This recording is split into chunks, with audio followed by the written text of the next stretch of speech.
Universe के छुपे हुए राजों को जानने की तलब करने वाले माय क्यूरियस फेलोज, अस्सलाम वालेकुम। दोस्तों, अगर आपके सामने एक ऐसा कुआं हो जिसका साइज 40 लाख सूरज के बराबर हो और उसके अंदर इतना अंधेरा हो कि सूरज जितनी बड़ी टॉर्च से भी रोशनी ना मिल सके, और ये कुआं बहुत ही तेजी के साथ आपको अपनी तरफ खींच रहा हो, और एक बार इसमें जाने के बाद आप इसमें गुम हो जाएं और फिर कभी भी वापस ना निकल सको, थोड़ी देर के लिए इमेजिन करें कि आपकी क्या हालत होगी। तो आज के दौर में ऐसे कुएं को हम कहते हैं ब्लैक होल। ब्लैक होल का कॉन्सेप्ट या आइडिया सबसे पहले एक इंग्लिश साइंटिस्ट जॉन माइकल ने 1800 में दिया था। बाद में आइंस्टाइन ने भी इसकी वेरिफिकेशन की कि हमारे यूनिवर्स में इस तरह के बहुत सारे ब्लैक होल्स मौजूद हैं। हालांकि पहली बार ब्लैक होल की बाकायदा डिस्कवरी 1974 में अमेरिकन एस्ट्रोनॉमर्स ब्रूस बेलिक और रॉबर्ट ब्राउन ने अपने रेडियो टेलीस्कोप की मदद से की। तो ब्लैक होल बनता कैसे है?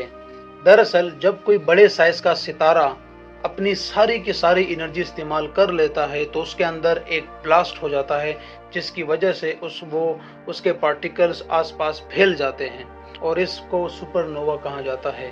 इसके बाद कुछ पार्टिकल्स ठंडे होकर एक दूसरे के करीब करीब आना शुरू हो जाते हैं। जब ये पार्टिकल्स करीब करीब आने लगते हैं तो इनके अंदर की ग्रेविटेशनल फोर्स बढ़ने लग जाती है, और ये ग्रेविटेशनल फोर्स इतनी ज़्यादा हो जाती है कि वो अपने आसपास की हर चीज़ को अपनी तरफ खींचना शुरू कर देती है, और इसी को हम बाद में ब्लैक होल कहते हैं।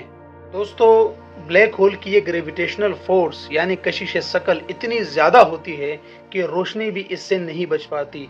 इसके आसपास से गुजरने वाली रोशनी को भी ये अपनी तरफ खींच लेता है और ये रोशनी वापस मुड़कर नहीं आ सकती। इसीलिए ब्लैक होल हमें नजर नहीं आते, और यही वजह है कि इन्हें ब्लैक होल्स कहा जाता है। हमारी मिल्की वे गैलेक्सी का सबसे बड़ा ब्लैक होल सेजिटेरियस है, जो बिल्कुल हमारी गैलेक्सी के सेंटर में मौजूद है।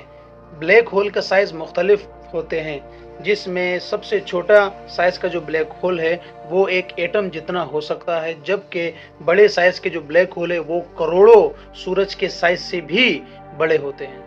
तो दरअसल अगर हमें कोई ब्लैक होल नजर आता है तो इसका मतलब ये है कि ये ब्लैक होल कई हजारों साल पहले एक बड़ा सा खूबसूरत चमकता हुआ सितारा था। तो दोस्तों, मुख्तसर ये कि हमारी कायनात में ऐसे बेशुमार दरिंदे घूम रहे हैं जो अपने रास्ते में आने वाली हर चीज को निगल जाते हैं, और इनसे टकराने वाली हर चीज का एक ही अंजाम होता है, और वो है मौत।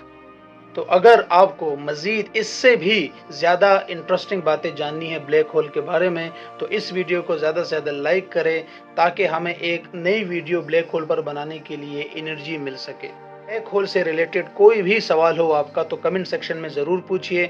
अगली वीडियो तक के लिए अपने इर्द गिर्द के लोगों का और ख़ास तौर पर अपने इर्द गिर्द के जानवरों का बहुत ज़्यादा ख्याल रखिएगा। अली ज़ैब खान को इजाज़त दीजिए। अल्लाह हाफ़िज़।